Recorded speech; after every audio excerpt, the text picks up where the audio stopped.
क्या कभी किसी ने आपसे कहा है तुमसे नहीं होगा? अगर हां, तो आज की यह कहानी आपके लिए है, क्योंकि सिर्फ 5 मिनट में आपको समझ आ जाएगा कि इंसान की सबसे बड़ी ताकत पैसा नहीं, किस्मत नहीं, बल्कि खुद पर भरोसा होता है। इसलिए इस कहानी को आखिर तक जरूर देखिए। एक छोटे से गांव में विवेक नाम का एक लड़का रहता था। उसके पिता खेतों में मजदूरी करते थे और मां घर घर जाकर काम करती थी।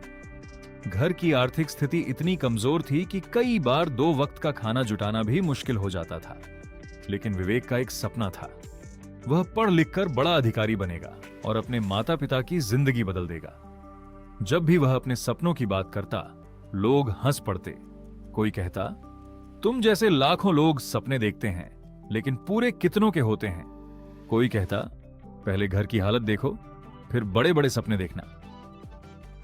धीरे धीरे लोगों की बातें विवेक के मन में घर करने लगी। उसे लगने लगा कि शायद वह सच में कुछ बड़ा नहीं कर पाएगा। एक दिन स्कूल में उसके शिक्षक ने उससे पूछा, अगर पूरी दुनिया कहे कि तुम हार जाओगे, लेकिन तुम्हारा दिल कहे कि तुम जीत सकते हो, तो तुम किसकी बात मानोगे? विवेक चुप रहा। शिक्षक मुस्कुराए और बोले, जिस दिन तुम खुद पर भरोसा करना सीख जाओगे, उसी दिन तुम्हारी आधी जीत तय हो जाएगी। उस दिन के बाद विवेक बदल गया। अब वह शिकायत नहीं करता था, वह सिर्फ मेहनत करता था। सुबह सूरज निकलने से पहले उठता, पढ़ाई करता, फिर पिता की मदद करता। स्कूल से लौटकर मां के काम में हाथ बटाता और रात को देर तक पढ़ता। कई बार बिजली चली जाती तो वह लालटेन की रोशनी में पढ़ाई करता। कई बार भूख लगती, लेकिन वह अपने सपने को याद करके फिर किताब खोल लेता। समय बीतता गया। पहली प्रतियोगी परीक्षा में विवेक असफल हो गया। जब परिणाम आया तो लोगों ने फिर ताने मारने शुरू कर दिए। कहा था ना, तुमसे नहीं होगा। उस रात विवेक बहुत रोया। उसे लगा कि शायद अब सब खत्म हो गया। तभी उसकी मां उसके पास आई।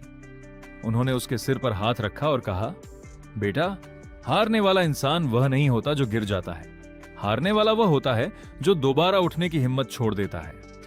मां की बात ने उसके अंदर नई आग जगा दी। अगले दिन से उसने पहले से दोगुनी मेहनत शुरू कर दी। उसने अपनी गलतियों को सुधारा, समय की कीमत समझी और हर दिन खुद को बेहतर बनाने में लग गया। 1 साल बाद उसने फिर परीक्षा दी। इस बार परिणाम आया।